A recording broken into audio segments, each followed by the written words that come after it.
Oui, bonjour. Moi, je suis aussi bibliothécaire. Je travaille aussi à la BPI. Et c'était juste pour venir en écho d'Aurélie. Donc moi, j'ai une expérience un petit peu plus longue qu'Aurélie à la bibliothèque. J'y travaille depuis 91.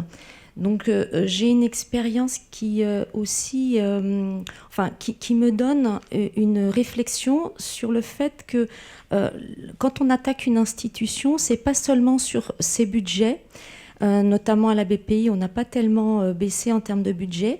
Par contre, on peut attaquer une institution par le biais de la technocratie.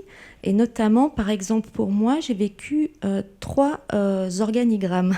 J'ai vécu sous la forme de trois mises en place d'organigrammes. Et à chaque organigramme, les tâches et la recomposition des missions de la bibliothèque ont eu beaucoup de conséquences sur notre quotidien et notamment dans nos missions de service public. Voilà. Donc sur la question de l'organigramme, qui est une méthode soft de destruction des institutions, je le vis vraiment de façon très concrète au jour le jour avec le public. Et donc j'attire l'attention des étudiants sur cette méthode de mise en coupe et de fragmentation de nos missions. Voilà. Et pour un exemple aussi concret, précis, par exemple cette année, on me demande, moi je m'occupe des collections.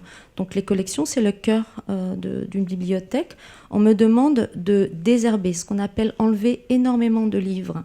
Donc sur la question des résistances, par exemple, certains bibliothécaires refusent de désherber les livres. Donc voilà, là on rentre en résistance personnelle.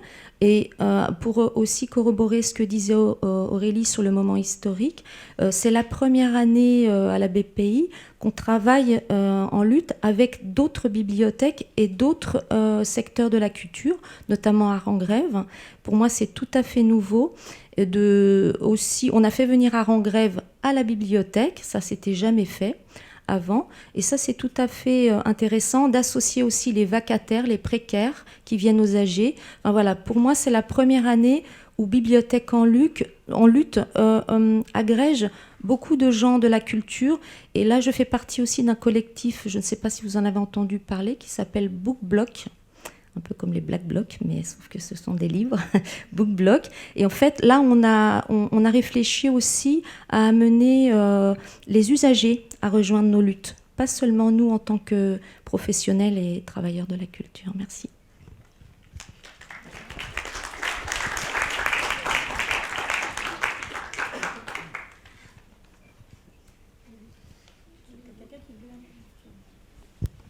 Oui, je voulais vous dire, parce que vous êtes peut-être au courant, comme il y a à la fois la casse de l'assurance chômage qui a connu une première étape le 1er novembre avec et maintenant l'obligation d'avoir travaillé 6 mois pour pouvoir accéder un petit peu au chômage. Et que le deuxième volet de cette casse de l'assurance chômage, le 1er avril, va être dramatique parce qu'ils vont recalculer les droits sur une période beaucoup, beaucoup plus longue de temps passé.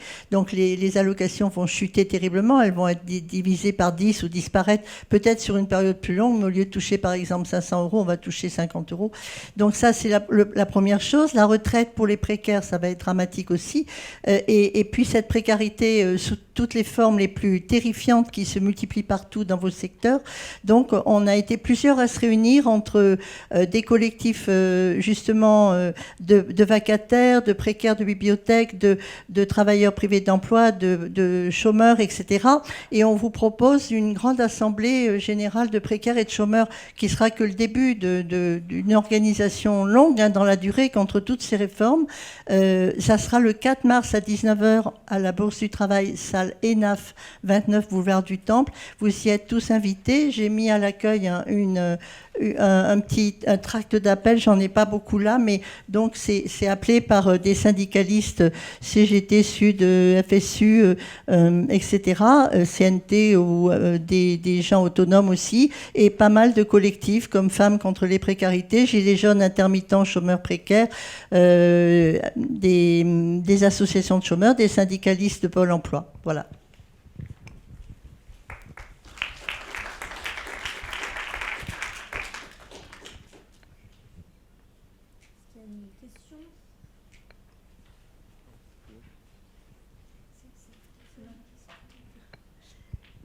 C'est peut-être pas une question, c'est une observation. En fait, je me rends compte que quand on bosse, même si on est plutôt investi politiquement, on passe à côté de plein de choses. Et notamment, j'étais ravie de vous entendre dire toutes les victoires que vous aviez eues. Je me dis, waouh, ça sert à quelque chose quand même. Mais je reste extrêmement perplexe parce que j'ai le sentiment qu'on n'est jamais au courant, même si je vais sur le média, même si je vais dans... Parce que j'ai pas le temps, tout simplement. Et cette question de la visibilité, elle me paraît essentielle. Et je vous entends dire qu'effectivement, la grève, c'est essentiel. C'est vrai, moi, j'ai été beaucoup manifestée. Mais en même temps, j'ai eu l'impression que toutes les lois travail étaient passées. Je suis allée beaucoup manifester aussi. J'ai même dansé, c'est extraordinaire, avec les femmes d'attaque.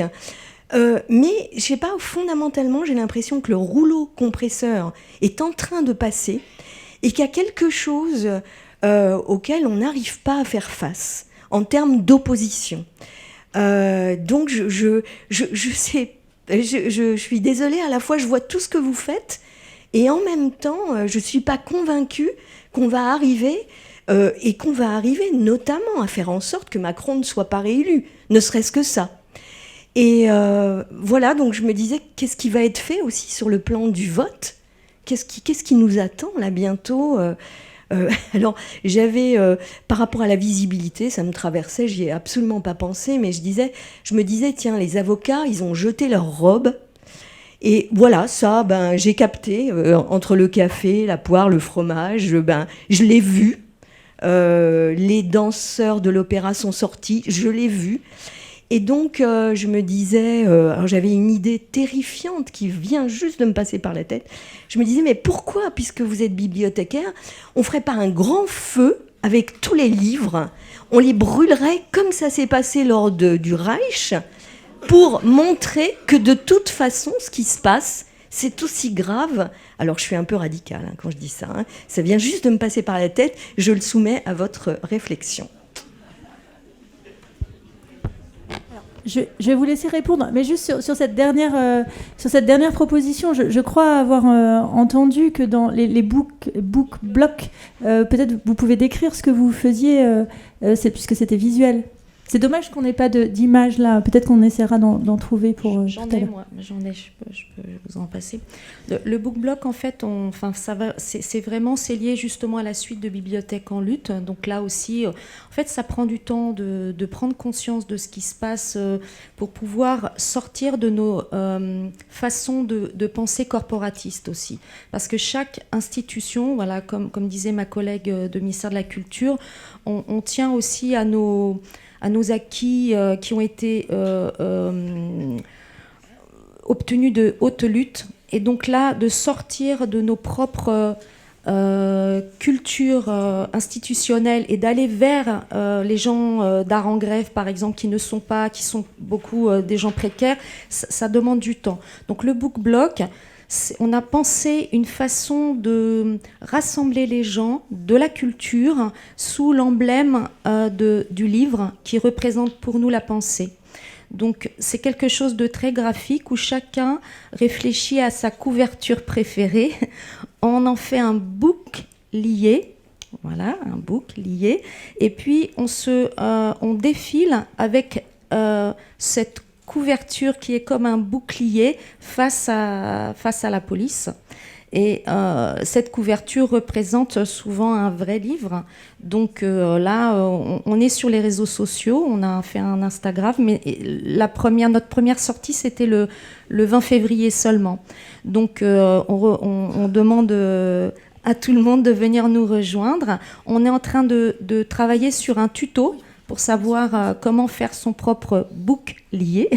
Et puis, on va faire une espèce d'armée des livres pour être justement travailler la visibilité. Voilà, donc on va essayer de trouver des images de l'armée des livres. Ça serait bien qu'on les voit. On va essayer de montrer ça, en tout cas dans la seconde table ronde. Jean-Paul et Aurélie, donc sur cette réponse à cette question, je crois que le sentiment que vous exprimez est précisément l'une des origines de cette journée-là, entre désarroi et désir ardent de réagir.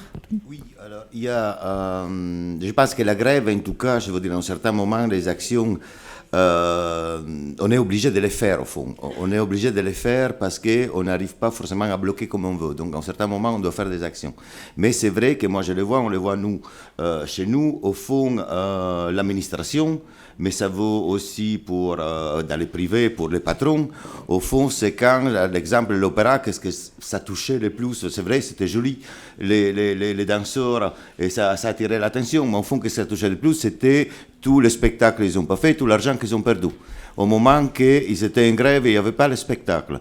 Au Louvre, qu'est-ce qu'on a eu que nous cherchait de nous avoir par téléphone le cabinet? C'était quand on a bloqué le Louvre, elles devaient rembourser l'argent et compagnie. Donc, à un certain moment, qu'est-ce que ça les touche? C'est là, et donc il faut arriver là pour arriver à gagner. Après, il y a des discussions sur la temporalité des grèves pendant le droit du travail. Ça, c'est d'autres discussions. Si une grève doit être en continu, si doit être un peu plus distant les jours. Comme ça c'est un autre débat. Mais je pense que la grève, il faut y arriver. Par rapport à la proposition des livres, alors, personnellement, moi, je suis d'une génération que ça me rappelle d'autres choses, parce que j'avais les parents dans ce métier. Mais en réalité, moi, je pense qu'on a déjà suffisamment d'images choc tous les jours. En réalité, qu'est-ce qu'il faut retrouver? C'est l'enthousiasme. Donc, moi, qu'est-ce que je trouve? Il faut qu'on raisonne plus sur des visuels ou des actions parce qu'on a des camarades de nous qui nous disent pourquoi on ne fait pas les funérailles du ministère de la Culture. Alors moi je le trouve triste, je suis là pour me battre pour qu'elle vive. Donc je fais moi avant les funérailles, ça m'a mis encore plus de dépression. Moi je trouve qu'il faut trouver des images et des actions qui soient positives et que ça redonne l'optimisme. Peut-être parce que moi je suis déjà de base optimiste. Donc si à la question qu'est-ce qu'on va faire si repasse Macron, si on n'arrive pas à gagner, bien on continue à se battre. Eh bien, jusqu'au bout. Il n'y a pas de souci, on est là. Hein. Voilà.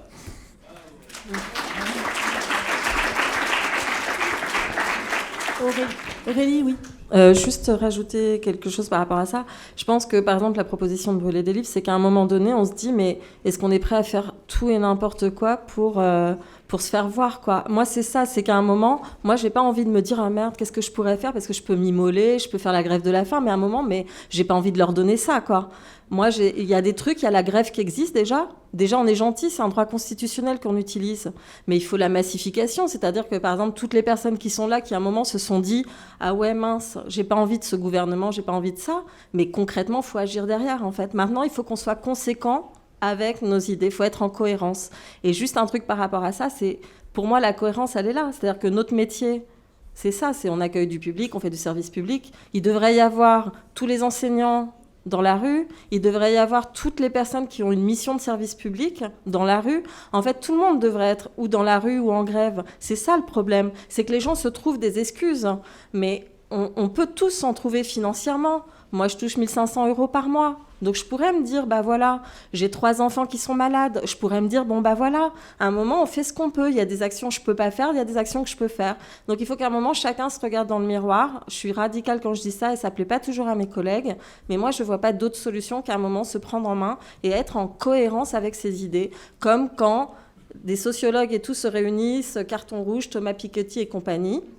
Très bien, c'est super tout ça, mais qu'ils soient concrètement dans la rue et que tous les gens qui ont des idées, des postures de gauche, le soient concrètement. Pour moi, c'est la solution et c'est pas ce qu'on a actuellement.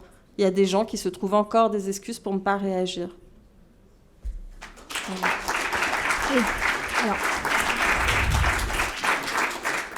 Alors, Valérie, puis Boris. Oui, non, sur le, faut pas être pessimiste. Hein, c'est vrai que c'est difficile, mais ce que je disais tout à l'heure, moi je maintiens que la bataille des valeurs, on ne l'a pas perdue. On a mené la bataille. Là, quand on a signé le préavis de grève en intersyndical, on savait pas, mais c'est souvent comme ça. Hein, et on n'est pas devin, mais on a renversé un certain nombre de choses. D'abord, on a produit du débat public sur la question des retraites et donc sur la question du travail. Donc ça, c'est pas rien, parce qu'on peut pas dire à la fois que toute la presse est au grand patronat, au 440 et ainsi de suite, et puis à un moment, dire tout compte fait, quand on ouvre le poste, quand on lit un journal, voilà, on parle de... Bon bref, on a parlé des traites, on a parlé du travail, on a parlé de la pénibilité, on a parlé des femmes, on a parlé des jeunes, on a parlé de la précarité. Bon bref, ça, c'est pas rien. On a parlé parlé en effet tout à l'heure de ce qui était dit sur la retraite, comment ça prolonge la vie. Je veux dire, qu'est-ce qu'on fait avec la retraite? C'est pas rien, je veux dire, c'est des choix de vie. Bon, bref, donc tout ça, on en a parlé. Et par ailleurs, la bataille de la solidarité, sans parler de la solidarité nationale parce que c'est autre chose, mais la bataille de la solidarité, je trouve qu'on l'a gagnée. Alors maintenant, c'est vrai qu'on n'est pas les maîtres du monde, ça fait pas de doute. Après, on a une légitimité sociale. Nous, on n'est que des syndicalistes d'un tout petit secteur. Hein. La légitimité sociale, on l'a. Après, le prolongement politique, moi, je suis pas... je sais pas, il y a peut-être une nocturne ce soir avec les partis politiques ici, peut-être, je sais pas. Mais c'est vrai qu'on a un problème de prolongement politique. C'est vrai que la discussion, moi je trouve que même les partis politiques les plus de gauche possibles, ils ont énormément de mal à être en phase avec le monde réel, à s'appuyer sur les luttes. C'est un véritable problème. Et donc, à chaque fois, le monde du travail, le monde réel, il est exclu. Je veux dire, il se reconnaît pas dans les partis politiques, qu'ils soient de droite ou de gauche, je reste, parce qu'on peut être de droite et aussi en phase avec le monde réel. Hein. Donc là, il y a une difficulté. En revanche, ce qu'on voit depuis un certain temps, je trouve, c'est sur les questions de prolongement politique. Non pas au sens de parti politique. On l'a vu avec le climat, la jeunesse est mobilisée énormément à travers des mouvements de jeunesse, à travers des mouvements associatifs. Et ça, c'est quand même pas rien. Et je trouve que les organisations syndicales se mettent de plus en lien et en coopération avec des mouvements associatifs. Et ça, c'est important parce que c'est peut-être aussi comme ça que vont naître un certain nombre de choses, de nouvelles valeurs, de nouveaux idéaux et ainsi de suite qu'on pourra porter ensemble. Et où peut-être, en effet, le parti politique n'aura plus tout à fait la place qu'il avait avant, juste à la sortie de la guerre et ainsi de suite. Parce que même à la sortie de la guerre, c'était quand même un truc très particulier. Hein.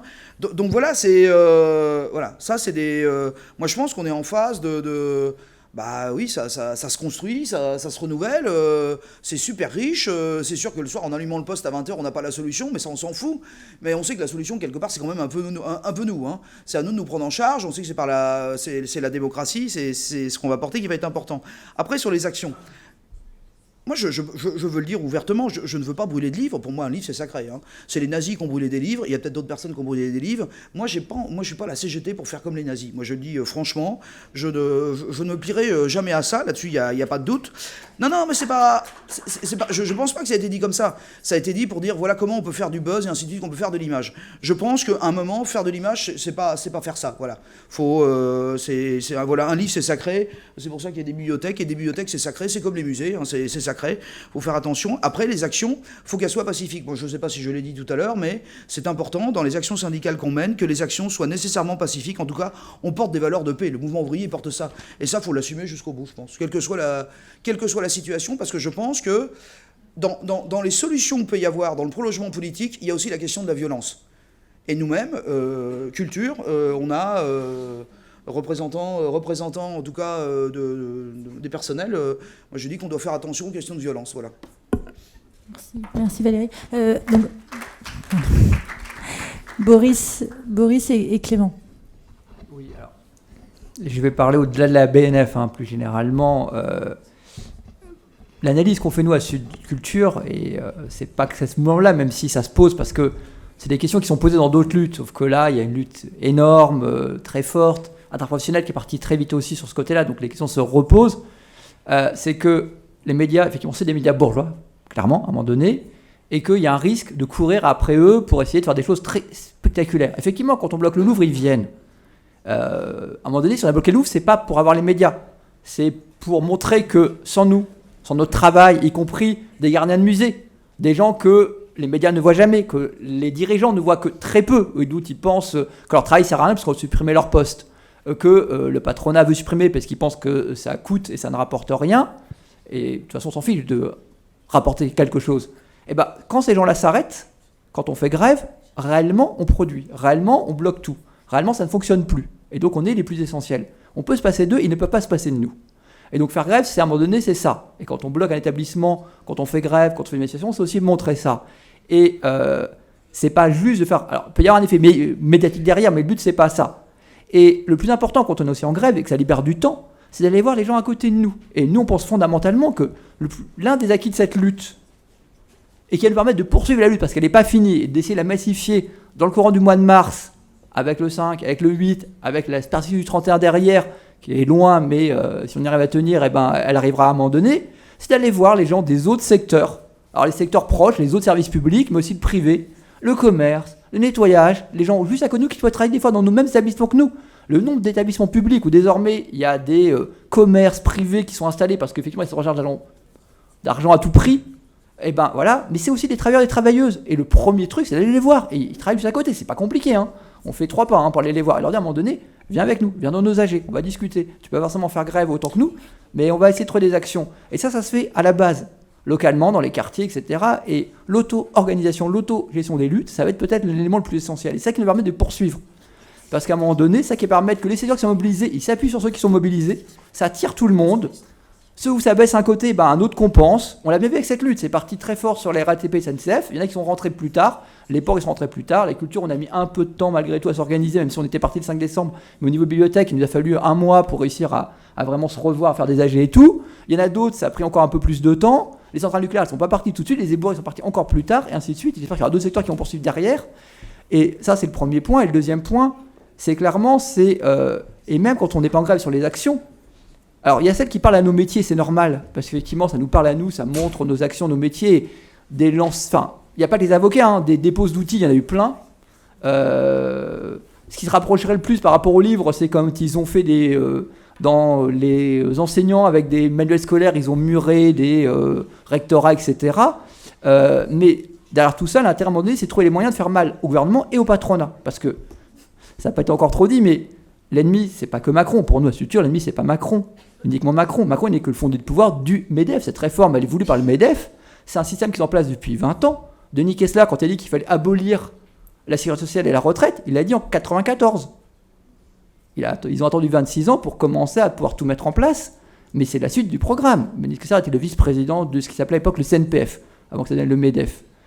Dans ces années-là. Donc c'est une suite logique d'un patronat de combat qui, depuis des années, détruit les conquis sociaux les uns après les autres, de manière totalement logique, et à un moment donné, effectivement, c'est réussir à s'appuyer, de massifier les luttes, de les coordonner, essayer de trouver des orientations communes. Et là, on revient au point de départ, c'est qu'est-ce qu'on fait émerger de manière positive comme orientation qui peut aussi nous porter, pas juste en défense, mais en attaque derrière, que ce soit sur la précarité, les créations de postes, le sens de nos missions dans le service public, et finalement le sens de notre travail. Dans le service public, c'est un peu plus facile de trouver un sens à son travail. Dans le privé, il y a des travaux, effectivement, il y a des tâches, c'est quasiment inutile, on pourrait les transformer différemment, même dans le service public, même dans les bibliothèques, il y a des tâches qui me paraissent pas très intéressantes. Pourquoi est-ce qu'on doit faire payer certaines bibliothèques? La BPI est gratuite, la BNF est payante, ça devrait être gratuit, après tout l'accès aux livres. Donc effectivement, on pourrait imaginer une bibliothèque où il n'y a pas de droit d'inscription et où on peut librement venir, etc., accéder aux livres. Donc il y a aussi des choses à voir de manière de ce côté-là, et à un moment donné, c'est ça qui va apporter la chose, et qui va pouvoir massifier, et par des actions, par la grève, réussir à gagner derrière, et pas juste en courant après le gouvernement, mais en essayant de développer nos propres alternatives. Merci. Clément? Moi, je voulais juste parler d'une action qui a eu lieu il y a plus d'1 an, du côté des Gilets jaunes. Je crois que c'était dans le Var. Ils avaient construit des symboles, donc c'était des tours Eiffel, des différents éléments architecturaux qui reprenaient. Et ce qui était hyper intéressant, c'est qu'en fait, l'acte de vandalisme et de casse, en fait, a été inversé. C'est-à-dire que c'est l'État qui est venu détruire. Et ce qui me plaît bien dans cette métaphore-là, c'est que, en fait, ils ont mis à jour les vrais casseurs, quoi. Et il y a peut-être aussi des choses à penser comme ça. Il ne faut pas qu'on soit... même si c'est important quand même parfois de bloquer le travail, de bloquer les raffineries. Moi, je pense à ce qu'ont fait les Extinction et Rébellion, là, les 2 actions qui sont plutôt des actions... de blocage, mais elles sont assez belles. Mais je pense qu'aussi montrer qu'on est porteur de valeurs, on va dire entre guillemets positives, constructives, et mettre à défaut en fait la police, c'est pas mal aussi, je pense, comme réponse. Voilà, c'était juste ce que je voulais dire. Merci. Merci. On a le temps encore pour soit une question, soit une ou 2 remarques. Oui.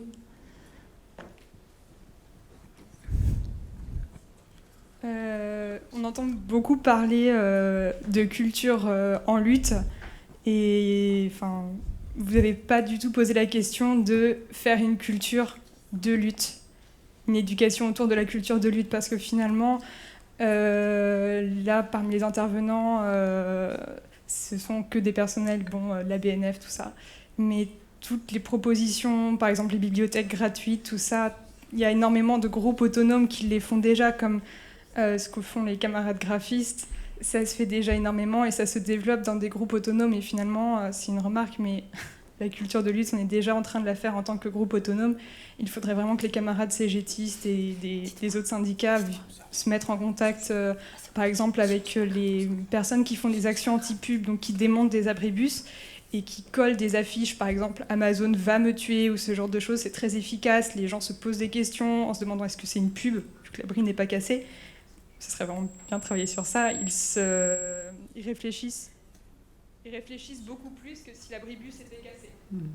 Enfin, tout ça pour dire qu'il faudrait que vous vous mettiez en contact avec les collectifs anti-pub et les collectifs autonomes, parce que toutes les positions que vous proposez, elles sont déjà en marche.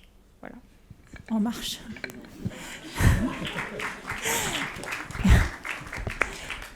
Sur la culture de lutte, je veux bien répondre.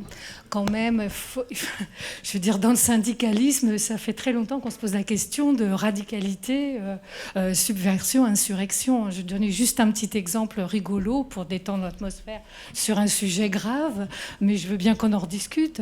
En 1909, au moment de grande grève, un monsieur qui s'appelle Patot, qui est quand même connu dans les milieux syndicaux pour être plutôt du côté, non pas des réformistes, mais des syndicalistes révolutionnaires, qui est à la tête du mouvement des électriciens de la CGT, parce que les gaziers étaient trop réformistes, donc ils se séparent, et puis voilà, qui s'interroge sur le peu d'effets, sur les protestations, sur la gêne qu'un certain nombre de journaux expriment par rapport à la grève des LAD, c'est-à-dire des gens, la bonne société ne peut plus parier aux courses, et alors tout le monde est très gêné. Et lui, il propose une grève, un sabotage de l'industrie des plaisirs, c'est-à-dire un sabotage des spectacles. Et donc, à la 1 du matin, sous réserve, parce que je n'ai pas en tête, mais je crois que c'est octobre, il y a sa photographie. Et puis, il propose, par exemple, que l'opéra, au lieu de chanter normalement un grand air connu, se mette à chanter « Ah, ça ira », ou que les danseuses se mettent en grève et que, du coup, les vieux messieurs qui veulent les plotter se retrouvent privés du plaisir qu'ils ont d'habitude, parce qu'on sait quelle était la condition des danseuses à l'époque. La question du sabotage, donc, du coup, est posée à l'intérieur de la Fédération du spectacle, qui déjà est en grève depuis longtemps. Donc, la question de la lutte, le syndicalisme et les syndiqués n'ont pas de leçon à recevoir à ce sujet-là de nouveau gauchisme d'aujourd'hui. Je suis désolée, c'est des questions qui se posent depuis très très longtemps. La question de la radicalité, vous l'inventez pas. Donc ça va, je veux dire, on ne va pas se disputer, on ne va pas faire des luttes intestines, tout le monde a besoin de se réunir, mais quand même, la question du sabotage, donc, pourquoi pas brûler les livres, arrêter les spectacles, vous avez la question de casser l'outil de travail aussi, etc. Elle est posée, c'est toujours un vrai problème. Ce qui est intéressant à ce moment-là, à chaque fois dans les crises, c'est que le secteur de la culture apparaît bien aussi, je parle d'une époque où il n'y a même pas de ministère, comme le monde du travail. Et ça, je dirais que c'est tout bénéfice à chaque fois. Dans tout, ce qui reste à la culture après les moments de grève, c'est au moins qu'elle a montré que c'était que c'était une masse de gens au travail, salariés ou pas d'ailleurs. Voilà. Hein, mais bon, la question revenons un peu sur terre. Il est pas du tout temps d'attaquer le syndicalisme pour son réformisme. C'est franchement pas le moment. Oui, mais il faut se dire les choses. Parce qu'à force de sous-entendus, on va vers le grand n'importe quoi. Il faut se dire les choses, regardons l'histoire et réinventons pas l'eau chaude. Alors, vous vouliez répondre. Voilà, juste une remarque, puis Jean-Paul. Puis, En fait, je voulais juste répondre à la remarque des mouvements autonomes qui se créent. Je parle pas assez près. Les mouvements autonomes qui se créent et qui font des choses et qui invitent les syndicats à les rejoindre. J'ai envie de dire, mais l'inverse peut se faire aussi. Moi, il se trouve que je suis à la fois dans un syndicat et depuis très longtemps, c'est-à-dire que c'est mon engagement principal, j'ai envie de dire. Parce qu'en plus, il se fait dans la durée, il se fait aussi hors des moments de lutte, parce qu'un syndicat, ça sert aussi quand on n'est pas en grève, quand on n'est pas en train de faire des choses, et que c'est super important de pouvoir aller dans des réunions avec les ministères pour défendre ou obtenir des choses avant même qu'on soit en crise. Ça, c'est un travail qui se fait, je veux dire, c'est au quotidien, quoi. C'est pas simplement quand tout le monde est dans la rue. Et donc... moi, le truc, le fait que je sois aussi dans Forme des luttes, qui est finalement un agglomérat de plein de gens qui sont militants ailleurs, mais qui se retrouvent parce que tout d'un coup, il y a un élan commun qui se fait. Moi, je trouve ça très bien. Et je ne vais pas arrêter d'être syndiqué parce que je suis dans Forme des luttes, et je ne vais pas arrêter de participer à Forme des luttes parce que je suis dans un syndicat. Moi, ce que j'aimerais, c'est un peu la remarque que j'ai pu faire, je ne sais plus si c'était à Rangrève ou quoi, je ne sais pas à quel moment, mais c'est vrai qu'il y a le seul truc que je trouve un peu regrettable dans les périodes de crise comme celle-ci, c'est la multiplication et l'éparpillement des choses. C'est-à-dire qu'effectivement, ça serait intéressant que les syndicats aillent dans les mouvements autonomes. On l'a fait, on est allé à Rangrève, donc quelque part, on fait ce pas-là. Faut que les mouvements autonomes fassent la même chose et investissent les syndicats, parce que les syndicats, c'est des outils, quoi. Et c'est des outils qui doivent être investis en particulier par les jeunes qui s'engagent dans leur propre activité professionnelle. C'est-à-dire que vous êtes peut-être encore, vous êtes étudiant, mais vous allez devenir des travailleurs. Il faut évidemment investir les syndicats. Et nous, on dit, pour les artistes, on va dans les écoles, on leur dit, syndiquez-vous, parce que c'est là qu'il y a les informations, c'est là qu'il y a au quotidien. Et puis quand il y a besoin de se mobiliser, c'est aussi plus facile de se retrouver, quoi. Voilà. Merci. Alors, Jean-Paul. J'avais juste un Oui, juste Jean-Paul avait demandé la parole, puis vous la prenez, puis après on passera peut-être à la seconde table ronde. Moi, je vais être très bref. Je veux dire, je suis d'accord sur le fait qu'on doit s'approcher, que ce soit d'un côté ou de l'autre, je veux dire, avec des mouvements associatifs, après, que ce soit autonome, pas autonome, des machins, mais c'est vrai qu'on doit arriver à travailler avec les associations, ou les mouvements, ou les groupes de personnes qu'on va dans les mêmes sens. Et c'est pour ça que, je veux dire, je respecte tout le monde, mais je pense que là, à ce moment-là, je veux dire, si vous étiez le premier à faire la gratuité, tant mieux pour vous. Je n'ai pas de jalousie, tant mieux pour vous, on a fait pareil. Ça ne me dérange pas. Là, maintenant, se battre aujourd'hui, c'est moi le premier, je trouve inutile. Ça serait beaucoup plus utile qu'on cherche à être ensemble, parce que vous, en ce moment, on a un adversaire commun. Donc, en cas où on se bataille après, c'était moi le premier et moi le dernier. Je pense que le faire là, ce n'est pas le bon moment, c'est seulement ça.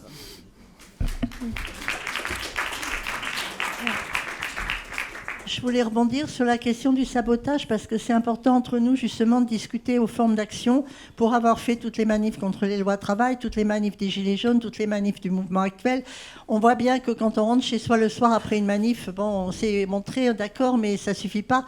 Et je pense que la grève, c'est absolument incontournable justement pour faire des liens avec les autres secteurs, parce que là on a le temps de le faire, on a le temps de créer des interpros et de la solidarité, mais qu'il faut réfléchir à des formes d'action les plus efficaces possibles pour gêner le système, c'est-à-dire pour lui faire perdre de l'argent, le bloquer. Donc il faut penser aussi à des formes de sabotage numérique ou de choses comme ça. Il faut qu'on renouvelle nos formes de lutte qui soient le plus efficaces possible dans le blocage du système, leur faire perdre de l'argent, les gêner vraiment, parce que c'est vrai qu'on manifeste et on rentre chez soi le soir, à la limite en haut ils s'en tapent. Et donc je trouve qu'on est là aussi pour réfléchir au renouvellement de nos formes d'action. La grève, elle occupe une place absolument incontournable, parce qu'elle donne du temps, elle permet de se réunir et de réfléchir ensemble aux formes d'action efficaces.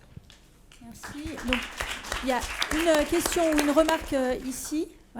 Ici, et puis après Aurélie, et ensuite on change de table ronde, et on aura encore un temps de discussion à la fin de la table ronde, donc ces questions seront pourront être discutées en tout cas dans le second moment de discussion.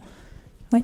Donc bonjour, moi j'aimerais poser la question et faire une remarque, par exemple, ne serait-ce que de s'amuser ici à regarder la proportion d'iPhone par personne, dans la salle, ou d'Apple, de tout ça, et je me demande réellement si toutes les grèves, tout ça et tout, c'est bien, mais est-ce qu'on peut réellement ne pas jouer le jeu du capitalisme qui est proposé justement par Macron finalement ? Et est-ce qu'on est réellement... est-ce qu'on peut réellement faire quelque chose dans une pseudo-démocratie telle que la nôtre ? Voilà. Je pose la question. Ok. Donc je donne la parole à Aurélie qui du coup... voilà, répondra et conclura, du coup, sans conclure sur l'ensemble des choses qui ont été dites. Hein, mais... Répondre à cette question, mais en même temps, j'allais dire un truc qui peut-être rejoint un peu cette chose, c'est-à-dire que je pense qu'on parlait de grève et tout ça, je parlais de résistance tout à l'heure. Pour moi, il y a déjà notre outil de travail. C'est-à-dire que concrètement, au quotidien, avec notre outil de travail, on essaye de résister et d'être, je veux dire, on parlait là de la grève, des moyens d'action, mais il y a les enseignants, par exemple, quand ils ont leur liberté d'enseigner et de choisir, par exemple, de faire, de pas choisir des évaluations par les notes, mais autre chose. Il y a des petites choses à faire pour un peu contrer des choses. Et moi, dans mon boulot ou dans le boulot de bibliothécaire, il y a des choses à faire à notre mesure. Par exemple, je sais pas, de travailler, il y a des endroits où on travaille à l'horizontale, où on essaye de travailler un peu autrement. C'est des actes de résistance peu à peu contre justement tout ce qui nous est imposé. Voilà, on ne change pas la face du monde, hein, c'est clair. Mais je pense qu'on a tous, dans nos métiers, des choses à faire pour au moins essayer de ne pas être dans une tendance, dans certaines tendances. Il y a des choses à faire, mais voilà, c'est des petites choses. Mais je pense qu'on peut chacun s'interroger sur quelle liberté on a par rapport à ça et comment on peut faire. Et c'est pas simple, hein, parce que la hiérarchie, elle est terrible dans tous les ministères. Comme moi, je suis fonctionnaire, mais sauf que dans ma tête, en tout cas, et pourquoi moi je me suis engagée, c'est-à-dire que moi j'ai inversé la tendance. Je me suis pas dit je suis au service de l'État, je me suis dit je suis au service du public. Et moi, c'est ce qui me sauve chaque jour. Hein. C'est-à-dire que chaque jour, quand je vais bosser à la BPI ou tout, quand je fais du service public, je pense pas à la hiérarchie, je pense au mec qui sent pas bon, qui est là et qui a pas de domicile. Et voilà, et je me dis, je bosse jusqu'à 22h. Il peut être un peu au chaud, il peut prendre un bouquin et tout ça. Mais voilà, après, c'est chacun ce qu'on fait avec l'outil qu'on a. Et dans la culture, il y a moyen de résister, mais c'est dur. Mais après, voilà, il faut choisir. Mais bon, après, hélas, il y a plein de choses qu'on ne peut pas faire aussi. Mais il faut commencer par quelque chose, quoi.